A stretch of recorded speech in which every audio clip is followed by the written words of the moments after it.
How long have you been holding your phone? Since before I sat down. Without noticing. Yeah?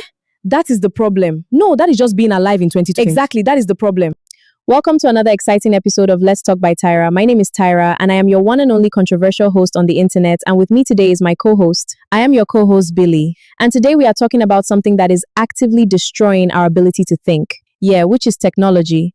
Specifically, we are so dependent on it that we have outsourced our brains. We do not think anymore. We Google, we do not remember, we screenshot, we do not decide, we scroll and let algorithms decide for us. But that is progress, that is efficiency, that is intellectual laziness, and we are calling it convenience. Okay, so here's what I think is actually happening. We have convinced ourselves that having access to information is the same as having knowledge. But we do have access to information, that is real.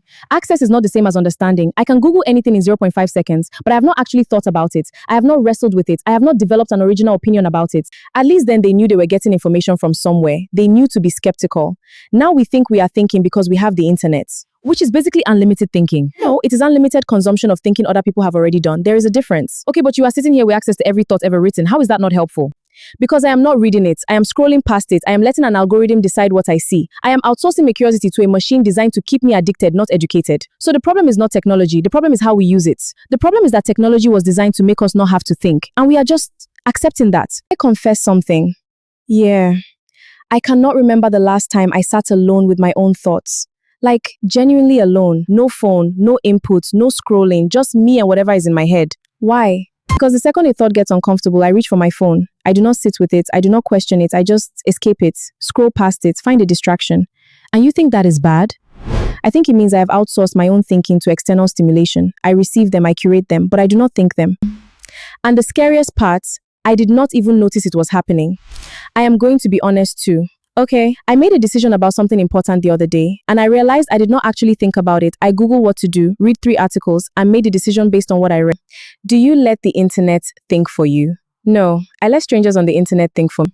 So how did we get here? Like, when did we decide outsourcing our brains was okay? Slowly, and very deliberately by people who make money when you are not thinking. Tech companies, specifically algorithmic tech companies, because an algorithm works best when you are predictable, when you do not deviate, when you do not think.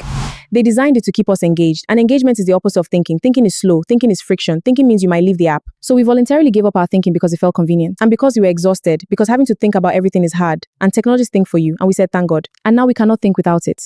What do we lose when we stop thinking? Everything.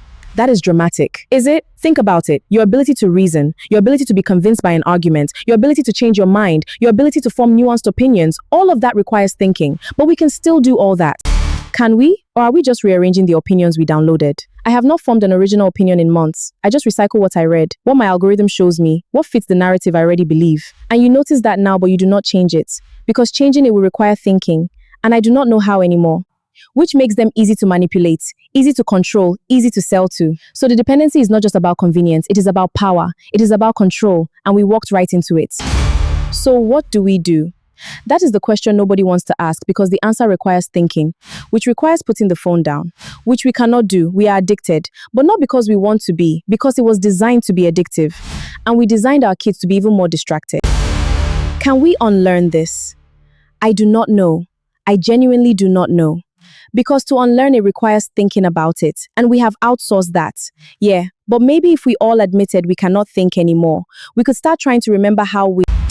That is the smallest amount of hope I have felt all episode. It is not much, but it requires thinking about. I am your co-host, Billy, and I am your host, Tyra. This is Let's Talk by Tyra. Are we too dependent on technology to think for ourselves? We do not have to answer that right now, because you would have to think about. Put your phone down for 5 minutes. Really think about that question, if you can. See you in the next one.